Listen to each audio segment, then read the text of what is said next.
Seems like a long time ago. The good old days. Fighting for our patients and profession in the halls of Austin and Washington was tough, but fairly straightforward. File a bill, pass it, enforce it. Whether it was tort reform, managed care reform, or trying to fix our public health systems. And the Texas Medical Association has fought those battles better than anyone. In the Texas legislature, in the Congress, and through TexPAC at the ballot box. TMA earned a national reputation when its Clean Slate 88 campaign swept 5 of 6 seats on the Texas Supreme Court and broke a decade-long stranglehold on the court by some of Texas' most powerful personal injury lawyers. In so doing, TMA earned the reputation as the strongest, most effective, most influential medical organization in the country. Back in the good old days, that in itself would be enough to help us win the battle. But not today. The practice of medicine is not the same. In the brave new world of ever larger, ever bolder managed care organizations, strong laws just aren't enough to protect the health of our patients. For how do you hope to contain a faceless corporate giant 1,000 times your size, who looks at the fences put up by the state legislatures and says, "What fence?" How do you fight a giant who climbs over, under, around, and through the fences and says, "So sue me"? We are painfully reminded every day of the double talk, the duplicity, the excuses. But attorneys have other words for it. Words like theft of service, fraud, extortion, racketeering. They don't play by the rules. In fact, for them, there are no rules. We had no choice but to take this fight to a new battlefield. We've been backed into a corner. In fact, this is our Alamo. This is medicine's last stand. We've all heard these things before, these excuses and worse. But what it all boils down to is legalized theft. The big commercial HMOs are stealing our patients' health. They're stealing our profession. And sadly, they're even stealing our ability to support our families. There is nothing more criminal than what these guys are doing to doctors in this country, all for the sake of $1. Even though managed care dictates so much of how things are done every day, they are immune from any kind of liability. So they could actually, theoretically, could take all the premium and provide no service and would be immune from lawsuit for anything more than just what they promised to pay. The less care you get, the more money they make.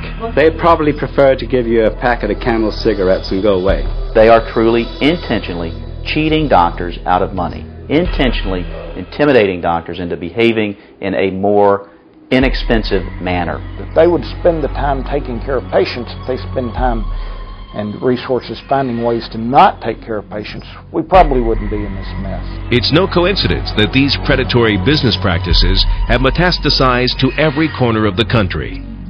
Binding arbitration and hold harmless clauses that void your hard-fought rights under state laws. Health plans that change terms without notice or appeal. Automatic downcoding by faceless computer programs. The systematic theft of physician services.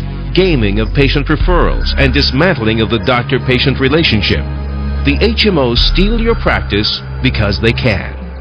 It is a callous, cynical calculation to pick us apart, one or a few at a time.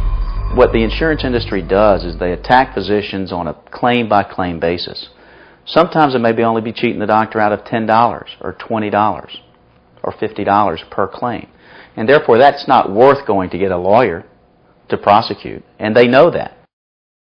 One physician may be powerless, but not 30,000. In May 2000, the California Medical Association filed suit in federal court against 3 of the largest for-profit HMOs. Several months later, California was joined by the Texas Medical Association, the Medical Association of Georgia, the Florida Medical Association, and others.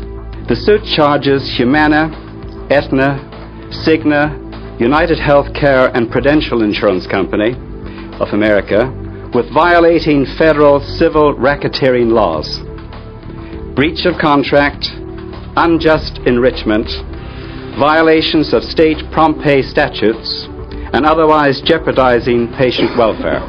Physicians from coast to coast are standing up to these investor-driven managed care giants and saying, stop. This is about our families, our children, our parents, our grandparents, their health, the most important thing to any of us.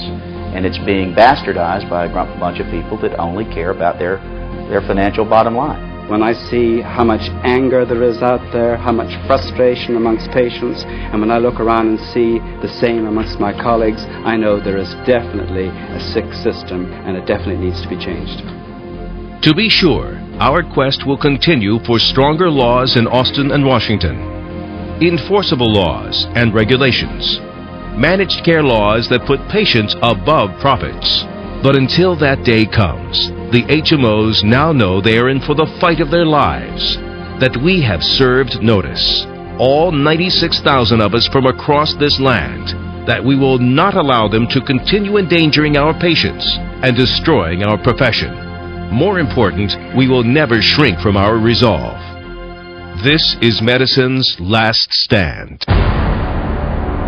We know what to do, and now we are doing it.